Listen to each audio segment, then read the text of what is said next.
Nahajamo se na razstavi v galeriji Škuc z naslovom Vse trdno se stopi v zrak. Gre za razstavo umetnika mlajše generacije, Jona Derganca, prvo samostojno predstavitev, za izbor 6 del izmed del, ki so nastajala od leta 2011 dalje.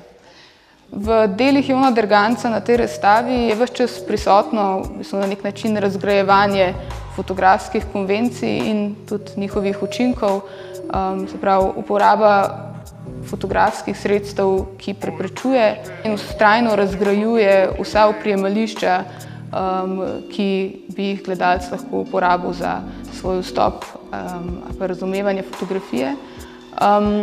Hkrati pa ta dela tudi zaznamuje, recimo, če bi temu rekli, neko ponovno obujanje, nekega ponovnega interesa za materialnost fotografije, zaznamuje tudi v bistvu nekakšno spodmikanje identitete te materialnosti. Ne gre za to, da bi nek ta obrat v materializem fotografije pomenil kakršnokoli stabilno, oprijemljivo podlago, kakršnokoli prizemljitev. Ves čas se dogaja neko nihanje, neka ambivalenca, bi lahko rekli kar na vseh ravneh teh del, predstavljenih na tej razstavi, ki uporabljajo pač različna fotografska sredstva, da dosežejo v bistvu to neko vztrajanje v tej nedoločljivi točki.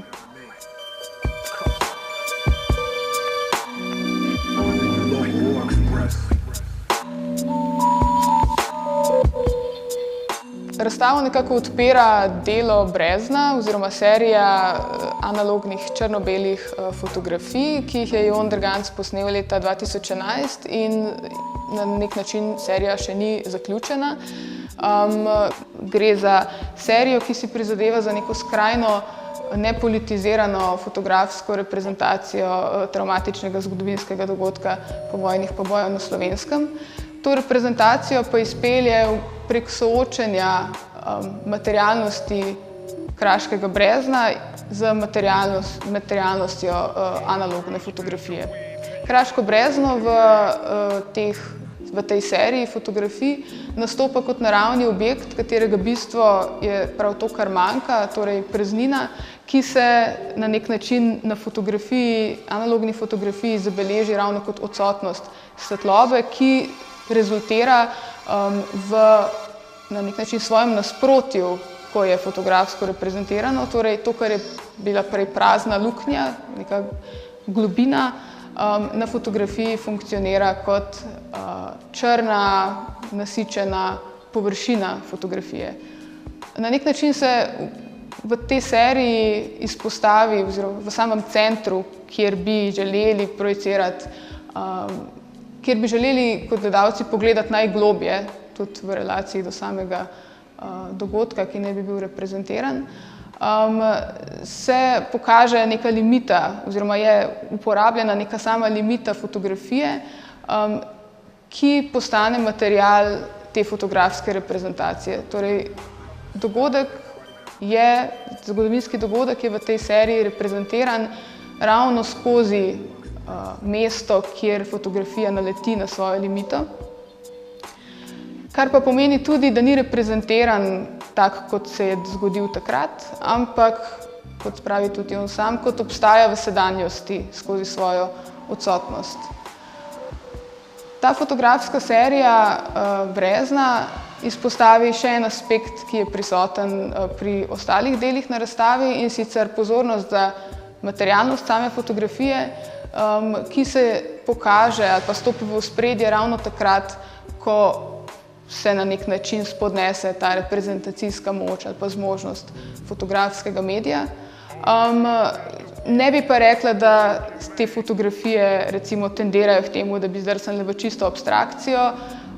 Vselej vsa dela na Jonovi razstavi na nek način ohranjajo nek stik z referentom, z nekimi prepoznavnimi ali pa manj prepoznavnimi motivi, se pravi z nekim vzajemnim spodnašanjem med recimo nekimi učinki globine in površino, materialno površino fotografije.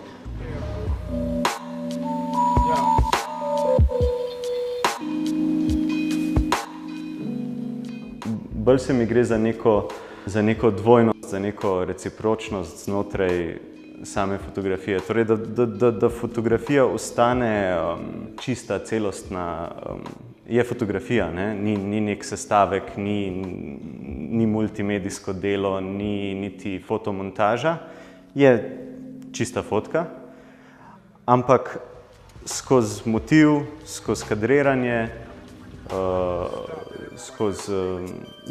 predvsem to dvoje, recimo svetlobo, osvetljavo, kontrastnost, funkcionira na nek tak nihajoč način, no, ki daje ali pa ponuja neko čisto odprtost, ne, ničesar ne skriva. Tukaj imaš to, kar je na fotki, ampak ves čas je pa dostop do tistega, kar je na fotki, tudi nekako preprečen z lastno logiko, ne. Z lastno logiko.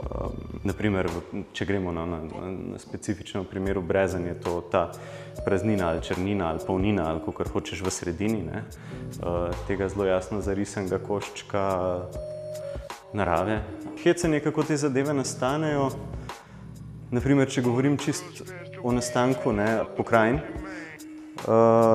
Takrat sem živel v Indiji in vidim, da pač ponavadi, ko si nekje drugje, lažje zapaziš neke specifike, ki jih sicer ne bi, ne, ko si v svojem prostoru. Nekaj, kar je čisto samoumevno, kar spregledaš, kar je za njih, recimo, tiste, ki tam živijo, samoumevno, nekaj najbolj navadenega, nekaj, s čemer se ne bodo za trenutek ukvarjali, ti vidiš kot tujec, ne, kot tujek v nekem prostoru. In pol, pač mislim, da to šele omogoči neka ta odmaknjen ali pa odtujen pogled, omogoči pol tudi tako fotografijo, no, da se ti sploh naredi možno. Mislim, ni to nujno, ne, ampak pač, ker sem videl te kupe peska in pol rjuhe, ki se sušijo, to so neki taki najbolj običajni vsakodnevni prizori, ne, ampak način teh, kaj bi se temu rekel, te erozije v pesku, tega pri nas ne boš videl, ne, ker kup gradbenega peska ne bo nikoli tako izgledal. Pa pol je še lokalna specifika prostorov, kjer te peski so, ker so vse okoli visoke stavbe in ponavadi pol pride do nekih dokaj kontrastnih svetlob. In jaz sem bil za tehniko dosti omejen, ne. Jaz nisem imel na izbiro 10 objektivov in tako naprej, ampak sem imel en standarden objektiv, 80 mm za srednji format, ne, pa fotoaparat kvadratnega formata, 6x6 cm, ker se spet ne sklada z fotografiranjem, s tem, kar ponavadi razumemo kot krajinska fotografija, ne, ali pa pokrajina, kjer hočemo imeti nek raztegnen, horizontalen, panoramski pogled z horizontom in tako naprej. Torej ta aparat, pa ta objektiv, ne, ki pač ponavadi bi za take prizore, kot so te, ni taka tipična izbira, ne, ampak v bistvu z nobenim drugim objektivom teh fotografij ne bi mogel teh motivov tako spremeniti, kot so se ravno s tem, ki je mišljen za fotografiranje stvari takih, kot so. Mislim, pač normalen objektiv ne bi ponujal nek pogled pol na fotografiji, kot bi ga videli z lastnimi očmi iz tistega mesta, kjer je bil postavljen fotoaparat, ne. Ampak ravno zato, ker se recimo tak objektiv uporabi za dokaj neintuitivno, ne, v nasprotju z svojo normalno rabo, se motiv, se objekt do te mere spremeni, da postane nekaj drugega, kot je. Zanimiva stvar je pa tudi, ne, da dejansko te krajine spominjajo pol na neke take nekatere, na neke izvenzemeljske prizore, ne, mogoče malo vesoljske, asteroidi, luna in tako naprej. In ta fotoaparat je dejansko isti, enak, no, saj ista znamka in isti format fotoaparata, kot sta ga Neil Armstrong in Buzz Aldrin uporabila za fotografiranje Lune.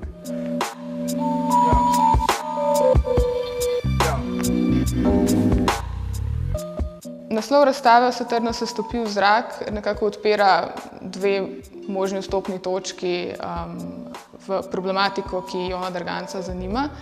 In sicer recimo po eni strani odpira vez z neko zgodovino fotografije, z kontekstom, v katerem se je fotografija formirala kot nova tehnologija reprezentacije.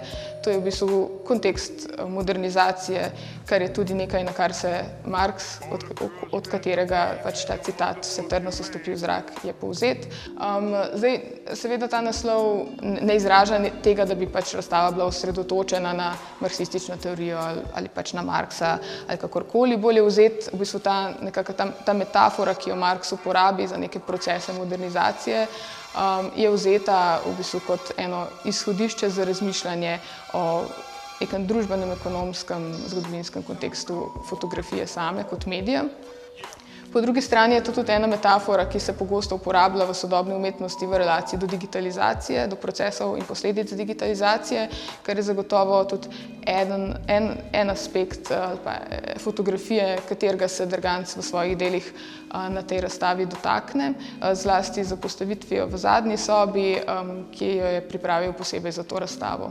Drugo branje oziroma nekako druga vstopna točka, ki jo naslov "Vse trdno se stopi v zrak" odpira, je nekako, recimo temu dobesedno branje, se pravi, nakaže nek interes za materialne transformacije objekta, fotografije, kot tudi fotografije kot objekta, v samem procesu fotografske produkcije in postprodukcije.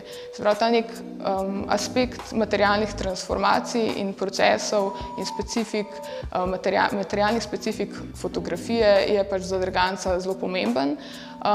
Recimo v kar nekaterih delih na tej razstavi to izpostavlja na ta način, da v bistvu vzpostavlja nekakšne analogije ali pa korelacije med materialnimi procesi, ki pripeljejo do nastanka same fotografije, in materialnimi procesi, ki so pripeljali do nastanka ali pa ki so oblikovali objekt, ki ga ta fotografija kaže, oziroma objekt, ki je fotografiran. Recimo, to je najbolj očitno v seriji Pokrajine, Kolkata, Varanasi, Goa.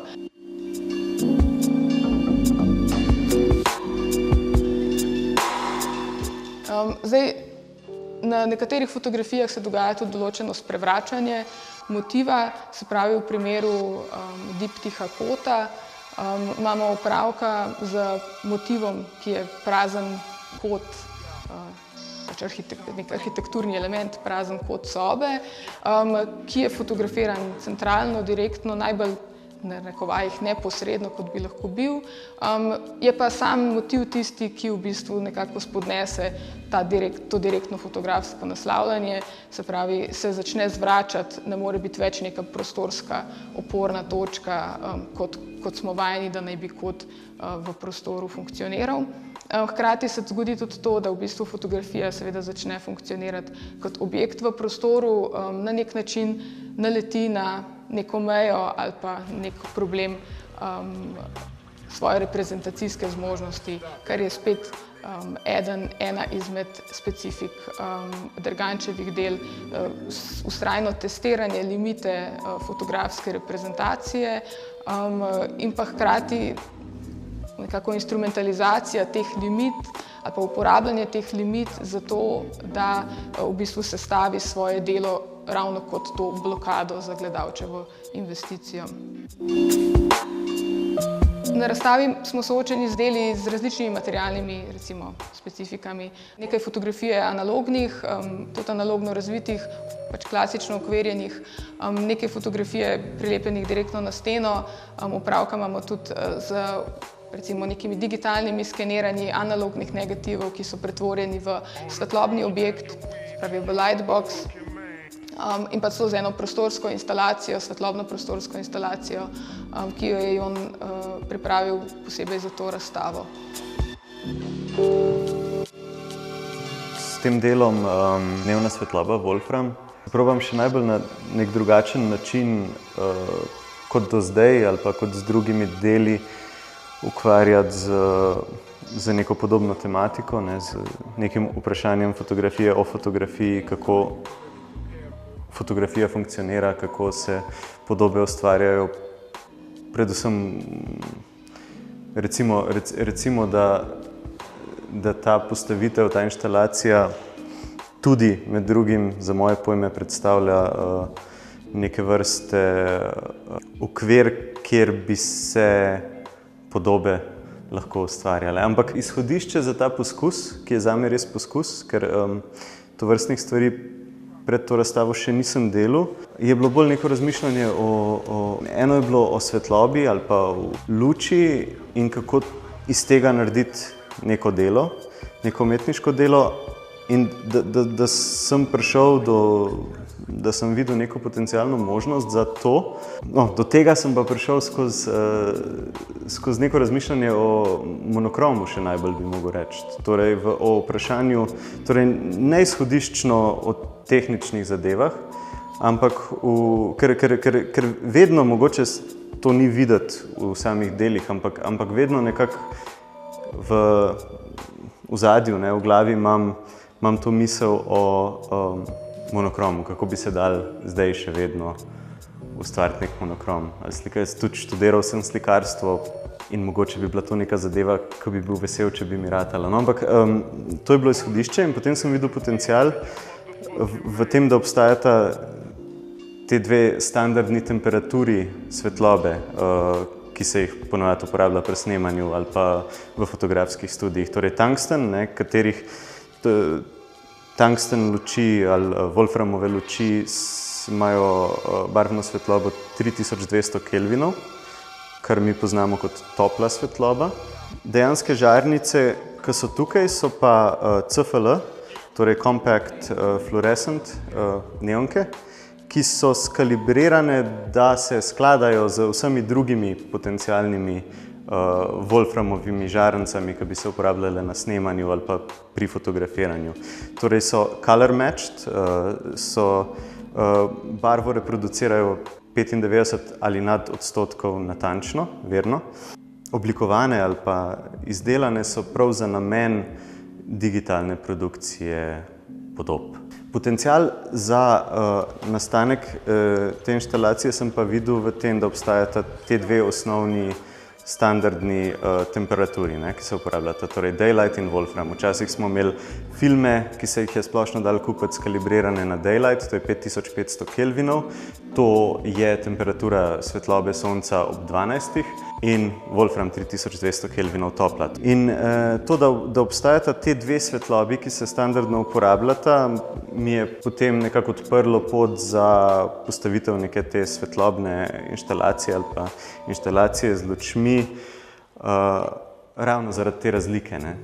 To vprašanje razlike med belo in belo. Obe dve sta beli, ampak če jih postaviš skupaj, potem je ena modra, druga rdeča. Torej v tem smislu nekega izpraznjenja te logike nastajanja podob in v tem, da obstajata ti dve beli z minimalno razliko, to je bilo recimo moje izhodišče za to postavitev. Ampak kot pravim, to je v bistvu na nek način eksperimentalno delo zame, zato tega, ker tako prostorsko, s prostorom, s svetlobo nisem še delal, tako da je bil recimo neke vrste nek poskus odpiranja neke fotografske logike v prostor in uporabe medija svetlobe za ustvarjanje nekega dela.